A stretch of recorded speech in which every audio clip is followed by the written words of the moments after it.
Olá, eu sou Suene Marques, diretora da NeuroConnect, especialista em aprendizagem e mestre em ciências, e vou responder algumas perguntas da nossa audiência sobre os temas da jornada Neuromitos e Fatos na Educação. Dando sequência à jornada Neuromitos e Fatos na Educação, vamos responder algumas perguntas feitas pela nossa audiência para os pesquisadores da semana passada, Anali Arévolo e Roberto Lente. A primeira pergunta é: quais os riscos para a educação desse fetiche pela neurociência?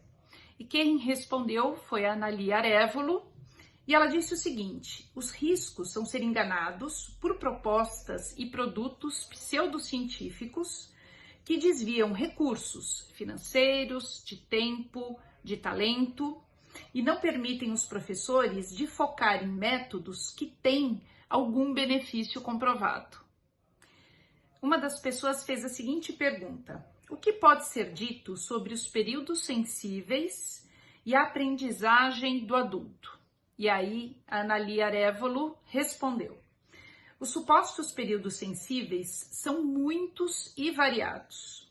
Em linhas gerais, a neuroplasticidade, ou seja, a capacidade do cérebro de se transformar, de se modificar com a experiência, diminui gradualmente ao longo da vida, aumentando assim a dificuldade para aprender ou se especializar em algumas coisas.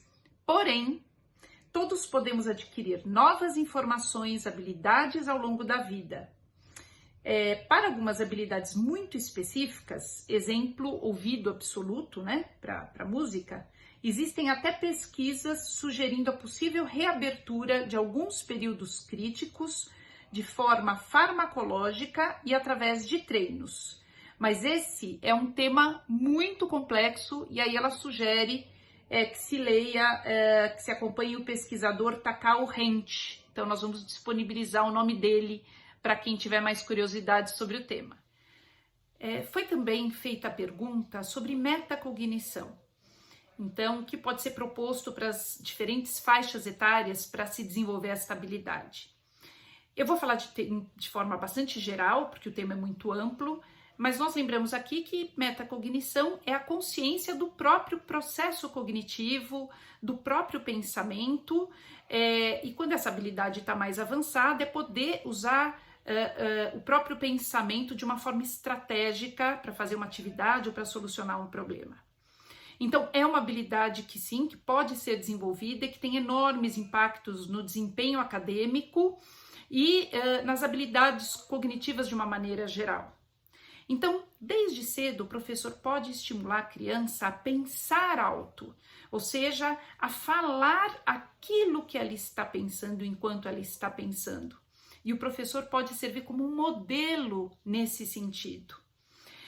Outra forma de estimular a metacognição é nas situações de solução de problemas. Então, desde os problemas mais simples até os problemas mais complexos, pode-se propor que a criança identifique qual é o problema, quais são os elementos do problema, que ela esquematize com desenhos, com mapas mentais, ou mesmo quando ela estiver mais velha, escrevendo quais são as etapas para a solução deste problema, aonde se pretende chegar, quais são os recursos disponíveis.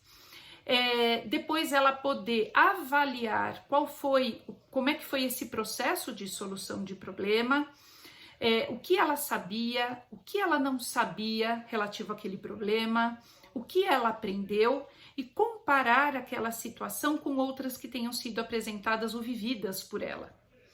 Então, isso pode ser proposto para a criança, tanto em relação ao próprio professor, como em pares ou em grupos.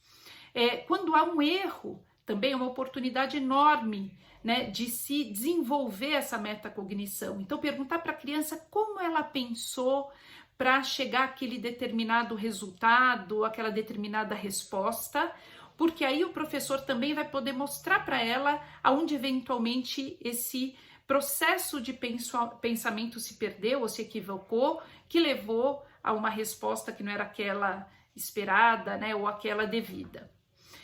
Então, esse é um processo que envolve uma participação, que envolve um estímulo à fala e também um estímulo à escrita, né? Nas crianças maiores, nos alunos mais velhos, estimulá-los, né? O que tem que ser pensado, de que maneira, como pensaram. Isso faz com que o vocabulário em relação à metacognição e esse processo vá se sofisticando ao longo da trajetória escolar. Nós vamos disponibilizar alguns artigos e esperamos que esse conhecimento tenha ajudado vocês. Até a próxima jornada!